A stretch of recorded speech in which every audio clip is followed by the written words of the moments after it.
Thank you, and thank you for the introduction. It's always nerve-wracking when you have to follow a good speaker. When you have to follow two good speakers, it's really nerve-wracking. Particularly when you recognise and empathise with many of the things said, both in your presentation and then Professor Wells this morning. I started thinking, I'm probably going to be a case study for him. So John, on behalf of the Lifesaving Foundation, asked me to present on doctors, EMTs and stress. And I thought, I'm not an expert in this, but what I can tell you is I can tell you from the first hand how we deal with it as a group. And then that hopefully should tie in with some of the lectures we've already heard about how the survivor stress and psychology and then through to kind of the PTSD journey. You're braver than me. I've recorded snippets in here because I'm not still quite happy to talk about bits, but we'll go through as we do. And apologies, big thank you to Specialist Paramedic Critical Care, Charlie Watkins and Dee Dale, who were involved in the case that I'll describe, and Dr. Phil Coburn, who is involved with Great Western Air Ambulance, where this case occurred, but he's also the National Director now of the Hazardous Area Response Teams. Yesterday, I had another appointment where he says, by the way, you're my specialist advisor. Now that, of course, the irony will come to play very shortly. So, conflicts of interest, this is where I declare I will be describing a clinical case. I have permission to describe the case, but I would strongly advocate, please don't tell it as the tales, just take away the message and the learnings from that case. I work with these various organisations, but financially I have no conflict of interest with this case. So, the scenario is we are on the air ambulance. We're in the car because the weather, very similar to today, it's drizzly, it's horrible, it's a bit cold, it's winter time. It's a Sunday morning, it's about 8:30, and we've already been to one case that morning, cardiac arrest, and that patient is very much dead. And death and birth are two very normal things in life. Unfortunately in HEMS you see a lot more death than you'd like to. And so we were returning to base, sorry there's a lot of TLAs or three-letter acronyms. We're returning to base, it's cold, it's windy, it's drizzly, and we hear a call coming over the radio, the Hazardous Area Response Team radio. Body found by a dog walker, it's the bottom of the sea wall. Cardiopulmonary resuscitation is ongoing by a bystander. The double crewed ambulance, a standard ambulance response, is continuing the resuscitation when they've arrived on scene. So, for me, the first thing there is, as a team, we're like, right, okay, the chances here are this person's dead. If you wash up on the beach at 8:30 in the morning on a Sunday, and you've only just been found, that's a dead body. And we just need to go and prevent that moral injury, prevent people trying to do heroics where it's going to be futile, puts them at danger both in physical circumstances but also psychologically. So we're going to do what we call a roll. We're going to do a ruling of life extinct. So in England, I can't confirm death, that can only be done by the coroner in a case like this, but I can confirm that life is extinct and therefore no resuscitation is further required. And it made me think, actually, as a collection of responders, both the surf lifeguards, medical and otherwise, we have expectations, and expectations come from both our training, so in basic life support, but also in our then experiences over time. And this was a fun paper, but at the same time quite an emotive paper, where one of my colleagues watched the Baywatch series back to back and looked at and compared the LA County lifeguards for real with Baywatch as to who was more successful in terms of resuscitations. And the key thing, of course, is we all think Baywatch, they're heroes. Amazing. They're really, really bad at resuscitation, it turns out. So if you're going to drown, make sure the LA County lifeguards are there because they're much better. We were disappointed we couldn't determine the Hoff factor for survivability. But what it did highlight to myself was when we teach first aid and resuscitation, we never talk about normal. And the normal is, you're going to die. Chances are pre-hospital cardiac arrest, you've got 95% chance that you're going to die. But we keep going for that 5%. So there's a bit in there about preconceptions. So we get to the job, and that's us, it's down by the estuary in Bristol. And we're very much of the red dots at the bottom is where the case is. We can only get that far, we have to walk the rest. It's cold and drizzly, and we're looking to stop. Okay, so we're ready to roll on the pump. So we're thinking, we're going to go in, it's going to be a team management thing, we're going to stop this resuscitation. So we said, right, here's the plan. And we're walking down the aisle and there's active resuscitation going. You can see it in the distance. And we said, well, look at the carbon dioxide. Now, if you've got carbon dioxide, that means the cells are producing something. The cells are still alive. It was 2.6. I was like, hang on. This is supposed to be 0. This doesn't fit. We put a probe down into the gullet. And bearing in mind the air temperature was about 10 degrees, we said if his air temperature is 10 degrees, then we're going to stop. Or it's 10 degrees-ish. Normal humans, yourselves, probably 37.5. In the Church of David Chin, maybe 36.5. And it was 18.8. My pattern, my reference for normal, has now been affected. Something's not right. So we put the defibrillator on, and it was ACC, it was a flat line, so there's no electrical activity. We popped a tube down here into the throat, intubated, no active warning. What do? Do we stop resuscitation, or do we carry on? 50-50 chance. If we carry on, this is a chap who hasn't been seen for several hours. We're going to affect everybody. So, we've got 50-50. What do you do next? You phone a friend. So, I phoned Phil. Phil was my top cover. Described the case. The first thing I actually said on Sunday morning is, are you sober? Because I knew there'd been a pass the night before. Well, he said, no, we're all good. So I described the case and he said, tricky. So of course I said, well, if you were in my circumstance, Phil, what would you do? And he said, I'd call you. My response, right. So the verbalisation there, in terms of our psychological response, was we're really in a bad place. We're between somewhere quite nasty and pooey and death. What do we do? And so the decision was maybe. And we concocted a plan whereby we said, right, here's the deal, Phil. I'll start moving so the patient's journey is reduced. We'll get them into the ambulance and we'll start moving. You talk to the BRI on our behalf, Bristol Infirmary, where they do cardiac.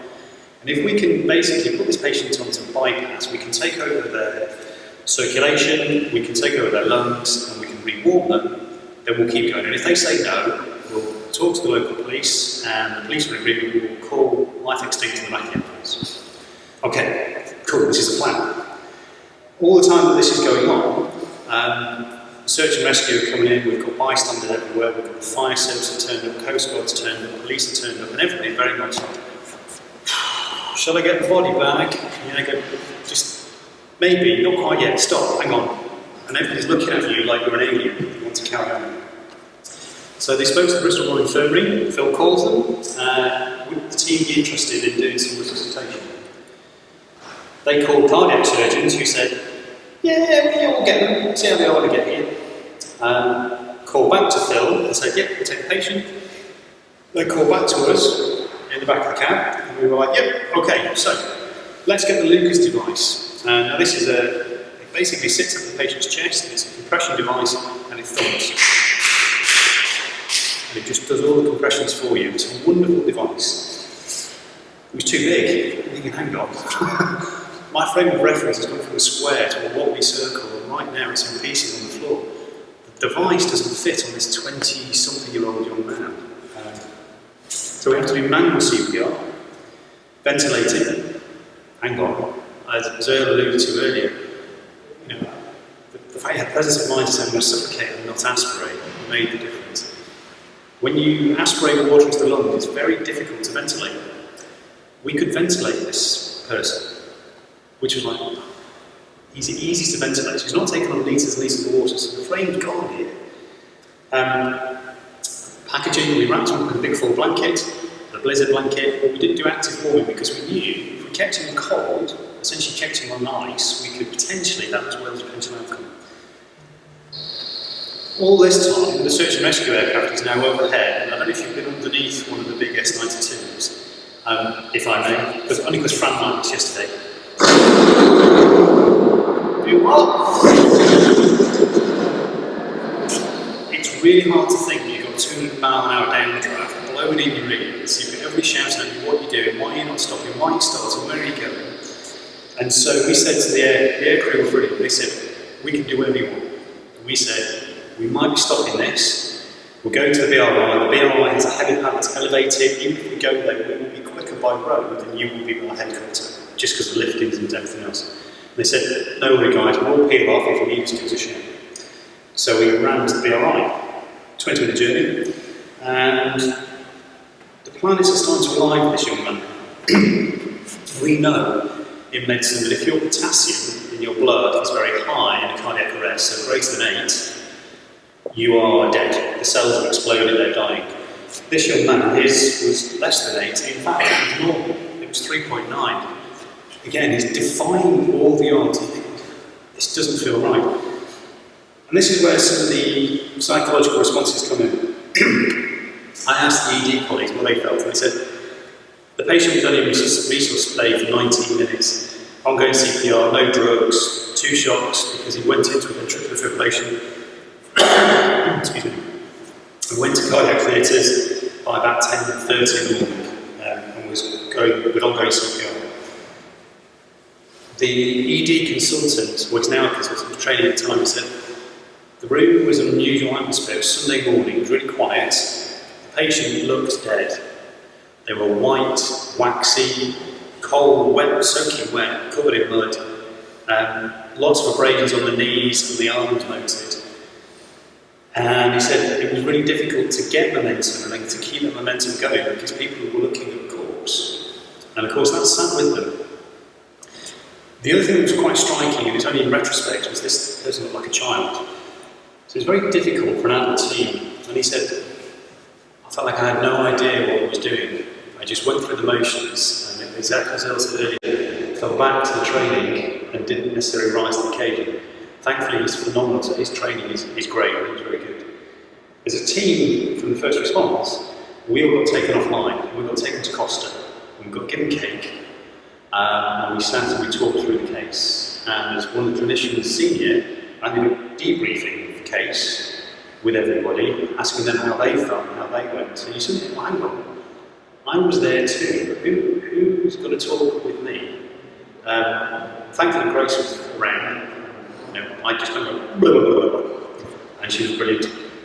But we recognised that this chap was probably going to die, and that we were just stretching the envelope. And that actually, what we were doing was, by stretching that envelope, we created a case and a process for the next person.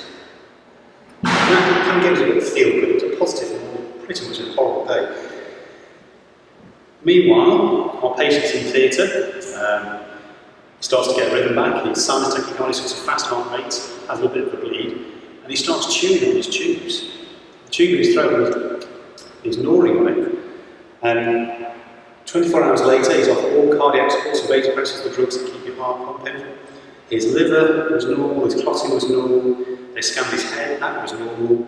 But he had an awful pneumonia and quite possibly a quite bad hypoxic brain injury. CVVH is a filtration method, so his kidneys were failing. Wasn't waking, and there's then that guilt that we've spent thousands, if not millions of pounds on this chap, and we've created a societal burden. And that's quite hard, because you're trying to prevent these things in your crime. You only go to work to try and do your best. Then he was awake, spontaneously breathing, but he was mute. Not talking. And this is day 5. Was this psychological? Was it psychiatric? Was it hypoxic brain injury? Don't know. And then there's that, we have created a societal burden. This chap will need ongoing support by society forever. And that's our fault. Is that something we should feel guilty about or not feel guilty about? Do I feel guilty that I've created a burden in society? Is it, I'm not one to choose whether somebody lives or dies. That's I being quite ironic in the church when we're talking about these kind of questions. And 2 weeks later, plastic surgery, liaison with psychiatric input, neuropsychological input, he was discharged home and he was neurologically intact. And you go, yeah, what burden? Aha! Hashtag miracle! High fives! I didn't want team medals. Team didn't want team medals. And it was a very interesting process that we've had success. There's somebody walking this earth that shouldn't be. So when you then talk to the team, they kind of put it forward this way. So Charlie described it as, she was like a piece of jelly at a kid's party. If you leave me alone, I'm okay. Anybody pokes it, asks it, I start to wobble. And she felt rock bottom. She felt guilt that we'd done something that potentially wasn't the right thing. But more than that, we made a decision and somebody survived. And how many times have we made this decision before? And they hadn't survived. She also describes the survivor guilt. So all the other doctors who work on HEMS and CCPs, they'd hear about the story, this kind of miracle child, and they wanted to know. So just like you're saying, the brotherhood, they would poke and ask, oh, what did you do here? Why did you do this? Tell me about it. They want to talk about it. And Charlie really struggled with it. Dee at the time was a trainee, and she felt incredibly guilty because she'd written this chap off, as we all had. Of course, we'd not talked to him about it. And she felt a fraud. And again, Dee struggled with it slightly, but again, we use what we use in healthcare and fire service and military quite a lot of dark humour. We laughed, we had banter, and we kind of joked our way through it a little bit. We talked through the case together as a group. It was tricky. Now the following one is mine, and I've recorded it because I can't do it without moving my throat, so bear with me. First was thinking, what have we just done? How have we got to this position? Kept asking the what if we'd have done similar for previous cases, future cases? And the very personal thing is that looking at Pandora's box, it took me back to previous rescues which have been good, and taken me back to a very specific search where I'd taken some risks that I shouldn't have necessarily taken in hindsight. Hindsight's wonderful. Hindsight's brilliant. We suddenly realised we were doing a submerged search for a young man off the back of a weir, that actually he's been underwater for 2 hours and therefore he is dead. You don't have that information when you're taking that chance. And you come to the surface and you suddenly think, I've done something reckless, stupid, which I know has got a low probability of success, and I've nearly orphaned my children and widowed my wife. And that kept coming back, and kept niggling and fighting. I'll move on to Phil. Why did you have a coffee? Okay. So Phil was distant to the site, he was remote supervision for us on this one. And so he was very much, he had guilt for not being there.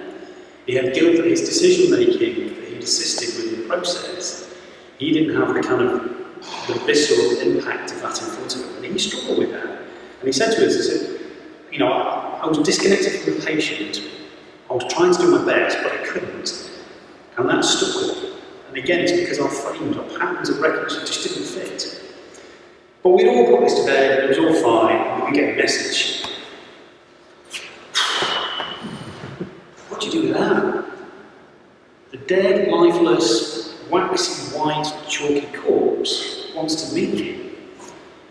Oh, the emotions in that point. I really struggled. Charlie, conversely, that was her closure.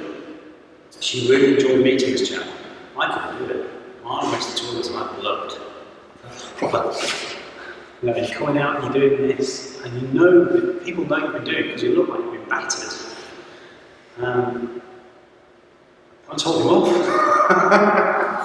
I said to him, right, no offence, you've got a second chance, do something with it. I said, I know life has been crap up to this point, sorry, but do something with your life. So he went back to university. He's finished his maths degree and he's gone on to work. He's obviously still got lots of things he needs to work through. I then get a second wave of guilt, but I just told off somebody who's trying to kill themselves and is now survived. So it's all very complex. What did the ambulance service do? Not a lot, is the honest answer. And thankfully culture and society is changing. We do trauma incident management, where somebody talks to you in the immediate few days afterwards as the trim, and it's there as a kind of a catch. You've had a problem, let's see if it's going to affect you, and if you've got any triggers, well, we can find you some help, get you some counselling, and then come and see you again in 4 and 6 weeks, and if anything triggers again, then you can then go on and further. And part of it is just checking that your normal natural processes are working in terms of managing a traumatic event like this. We have a staying well service, which is great. You can self-refer to the staying well if you're feeling a little bit off. And it's very touchy-feely and slightly patronising. Of course, without the cultural acceptance, it doesn't get used. Some people use it as a crutch to get something else. There's an incentive there. They want to go off work so they can make something. So it doesn't really work. And within Surf Lifesaving, I have to say, I did see Tim taking notes earlier, so I suspect I've got more work coming my way. But we took it the other way. We make it part of our governance process. So when an incident occurs, it's then reported in terms of what happens with the patient, where we go, who was involved. And we have various red flags. And so the last one, as an example, case comes in, it's a cardiac arrest, there's resuscitation by a junior member at the age of 16, it was unsuccessful. The report comes in, automatically red flag fires, I get a copy of the report, Fran gets a copy, I run Fran, and Fran says to me, yes, the incident with support leaflet has gone out, the team are aware, the safeguarding person knows, and an aid is touching base with the team captain. Now the advantage we have in Surf Lifesaving is they are small teams.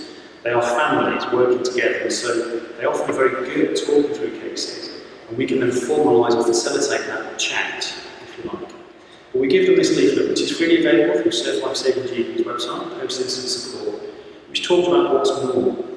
It is normal for your brain to operate like Windows 95, when it freezes and starts going and spewing out rubbish. That's normal. But if that's still there a few days to weeks later, that's when it's abnormal, that's when we need to interject, we need to find them the counselling, get them referred to the GP, the local services, to prevent that progression to PTSD. But if it is going to progress that way, for whatever reason, then we are armed and ready to catch those people. We've made it part of the culture, we've got more work to be done around making it part of our daily routine, but it's still very much a reactive process. And what we're trying to do is, with that intervention on the leaflet, the chats and everything else, is preventing it becoming the next incident. And that's really key. What you don't want to do is propagate a culture where it's accepted that people break. As I mentioned at the start, it's okay to be okay, it's okay to not be okay, but that to be normal. Which then makes you think, we should be doing this better. And this is something we're starting to look at in the world of health, that prevention is better than cure. If you're not athletically fit enough to do your job, so if you've got a sprained ankle, you wouldn't then go and dare drive a fire truck or an ambulance or go and climb to a helicopter when your ankle's broken, because you're not fit for work. If you're not physically fit enough, you don't do it. So why do we allow people who are psychologically not fit to work? And just like physical fitness, if you're psychologically prepared, so you develop your internal resilience, you are aware of how things can go wrong, what triggers for you, what's personal to you, what training conditions you require to be as resilient as you can be personally, then you're good to go. Every day we have acute stresses, and I talk to my trainees, I come into work, I'm a consultant with the trainee, here's the deal, we're about to do this case, and they go, no.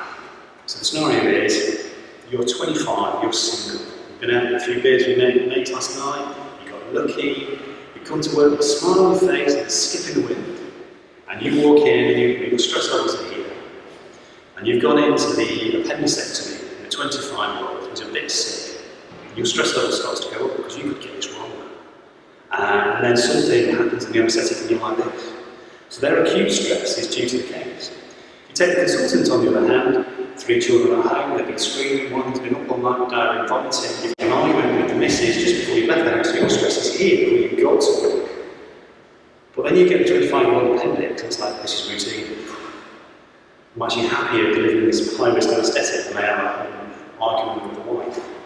And so the acute stress plays into that big picture. Am I physically fit enough to do today's job? Am I psychologically fit enough to do today's job? And are the acute stresses of what's going on in my life? And so one of the things we've introduced in HEMS now is this idea of checking. So we do a morning brief, and we go through the checklist like, right, kit ready, yep, aircraft good, yep, weather's good, yep, we've got enough fuel, yep, any additional kit on board, yep, training needs for today, bang, bang, bang, bang, diary check, bang, right, check in. And it's as simple as, how are we doing, guys? And it's a case of then having a conversation amongst the team, a facilitated conversation which is on the lines of, do you know what, I am ready to go. I am rolling. I've had breakfast, I've had 3 Weetabix, and I am on it. And then the man next to you says, I've been up all night with Esme because she's really struggling with the team. Now, that conversation alone suddenly puts you in a position of, I am physically fit, psychologically in a good place with low acute stresses. But my mate, I know he's awesome. But I know that if he's a little bit behind today, it's because he's tired, and I just need to watch him. I need to keep an eye on that, and I need to be able to support him. And equally, he needs to support me when I'm slightly too high because I've had one too many cappuccinos later on in the day. And it's about introducing that idea that we can talk about this. Now, importantly, it's the whole let's not go to bed with an argument. At the end of the shift, when you're finishing off, right, battery checked, database is done, this is that, right, check out, team, how's today? And you don't want a prolonged 20-minute debrief. It's just checking out. You good? Yeah, good luck with those tonight. Hope it all works out. Oh yeah, I'm going to bake it on so yeah, okay, great. Or that job, I wasn't really happy about the way you spoke to me. I felt undermined. Okay, yeah, good point. And if you're debriefing the jobs from a practical point of view, that can place me go, okay, good point, well made. Yeah, equally, you can positively affirm your psychological well-being by saying, do you know what, guys? I had a cracking day today. You were awesome on that job. I particularly like the black humour when we got back in the car. That really, I'm still crying laughing about that. But I suppose what I'm trying to say here is, I'm not an expert in psychological well-being. I'm not an expert in EMT stress and doctor stress. I'm an expert in what I do on a day-to-day basis because that's what I have to do. And in doing that, I recognise that some days it's a really rough job. Some days it can be a rough job, you've got a cracking day because you've made the difference. You've got a person to hospital alive, you haven't said to 4 families that day that everybody's dead. You've actually saved a life, and that's fantastic. So it's okay to be okay. It's okay to actually say, that was absolutely horrific. But we nailed it as a team, we did the best we could with what we had. But it's also okay not to be okay. To be able to say, I struggled with that. I really struggled today, guys. So then they know for the next one, we can then have a conversation about it, about commonality acute stressors. So I'm going to finish with that and just say a big thank you to a few people in Great Western, guys I've already spoken to. There's a chap called Pete Reeve. We constantly have conversations about this because I'm not very good with fluffy. I'm quite good with hard facts, things that I can manage, things that I can see and visualise and work on. And Pete's kind of taken us on a journey, so I'm big up to Pete Reeve. The lads won't be able to say that because we've lobbed ahead to it. But at the end of the day, if we look after each other both physically and psychologically, then we can get through the next one. And if we pick up the early warning signs that we prevent the problem before it occurs, we can prevent that progression down to the worst case scenario. The bottom line is, it's okay to be okay, it's okay not to be okay.